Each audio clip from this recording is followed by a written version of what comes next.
एक middle school था। उसमें 600 विद्यार्थी थे, 20 अध्यापक और एक प्रधानाचार्य।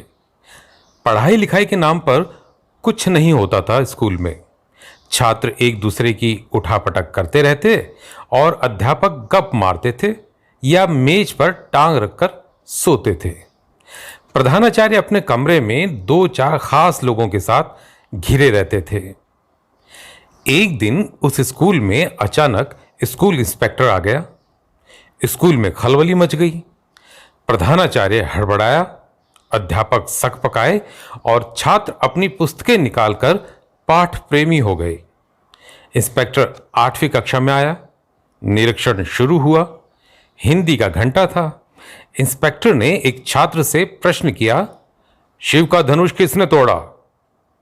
इंस्पेक्टर की आवाज में कड़क थी और चेहरे पे रोब का तीखापन। लड़का घबरा गया।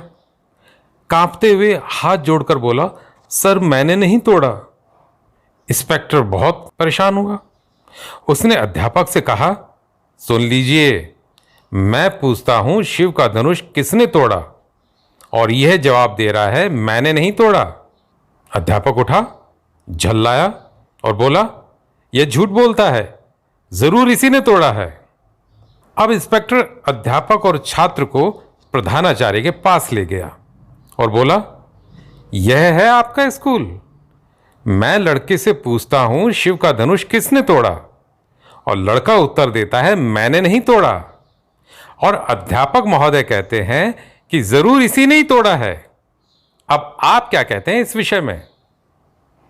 प्रधानाचार्य ने घूर कर लड़के को देखा और कहा, इसी ने तोड़ा है, क्योंकि स्कूल में आज तक जितने तोड़फोड़ के काम हुए हैं उनमें से 90% में इसी का हाथ था। लड़का झूठ बोलता है, अध्यापक सच कहते हैं। इसके सिवाय दूसरे किसी छात्र की इतनी हिम्मत नहीं हो सकती। मैं इसकी जरूर खबर लूंगा। इंस्पेक्टर हक्का बक्का रह गया।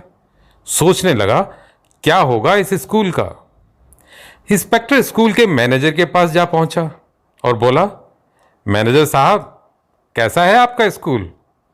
यहां छात्र कहता है शिव का धनुष मैंने नहीं तोड़ा, अध्यापक कहता है इसी ने तोड़ा है, और प्रधानाचार्य कहते हैं कि स्कूल में तोड़ फोड़ के सारे काम यही लड़का करता आया है, इसलिए शिव का धनुष भी इसी ने तोड़ा होगा। अब आप ही बताइए क्या किया जाए? मैनेजर ने धीरे से कहा, इंस्पेक्टर साहब, लड़के शरारती हैं, इस बात को यहीं तक रहने दीजिए। जो होना था सो हो गया। केस को यहीं रफा दफा कर दो। शिव का धनुष हम स्कूल फंड से ठीक करा देंगे।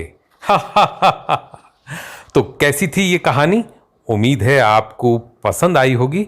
अगर आपको पसंद आई तो चैनल को लाइक कीजिए और सब्सक्राइब कीजिए। कल फिर मिलते हैं एक और नई कहानी के साथ।